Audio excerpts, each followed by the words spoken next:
OTT. Power star Pawan Kalyan చకచక pending షూట్లు పూర్తి చేసేస్తున్న సంగతి తెలిసింది. ఇప్పటికే హరిహర వీరమల్లు చిత్రీకరణ పూర్తవడంతో పోస్ట్ ప్రొడక్షన్ పనుల్లో నిమగ్నమైంది. రీసెంట్ గా ఓజీ షూటింగ్ కూడా పూర్తి చేసేశారు. ఓజీకి సంబంధించి పవన్ డబ్బింగ్ పనులకు హాజరవ్వాల్సి ఉంది. ఈ నేపథ్యంలోనే జూన్ 2వ వారం నుంచి ఉస్తాద్ భగత్ సింగ్ షూటింగ్ కూడా పునః ప్రారంభమవుతుంది అని దర్శకుడు హరీష్ శంకర్ ప్రకటించారు.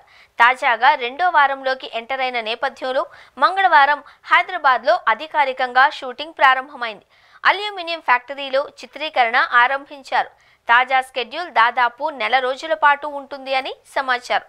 ఈ స్కెడ్యూల్లోనే పవన్ కళ్యాణ్ పై చిత్రీకరించాల్సిన కీలక సన్నివేశాలన్నింటినీ పూర్తి చేసే దిశగా హరీష్ శంకర్ కదులుతున్నారు. పవన్ పొలిటికల్ బిజీ స్కెడ్యూల్ తెలుసు కాబట్టి పవన్ జాయిన్ అయిన నాటి నుంచి ఆయన పైనే షూటింగ్ ఉంటుంది. పవన్ పై సోలో సన్నివేశాలు, కాంబినేషన్ సన్నివేశాలను, యాక్షన్ సన్నివేశాలను వీలైనంత త్వరగా పూర్తి చేసి ఆయన పోర్షన్ పూర్తి చేయనున్నారు. ఈ సినిమా షూటింగ్ మొత్తం 2 నెలల్లోనే పూర్తి చేయాలి అన్నది హరీష్ ప్లాన్. దానికి తగ్గ ప్రణాళిక వేసుకొని హరీష్ ముందుకు కదులుతున్నాడు. పవన్ వేగం చూస్తుంటే ఇదే ఏడాది ఉస్తాద్ భగత్ సింగ్ కూడా రిలీజ్ అయ్యేలా ఉంది.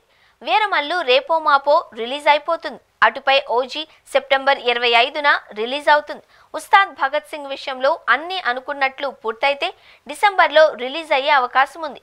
3 ప్రాజెక్టులు బాగా ఆలస్యమైనవే కాబట్టి అభిమానులు ఒకే ఏడాది ట్రిపుల్ ట్రీట్ ఆస్వాదించవచ్చు.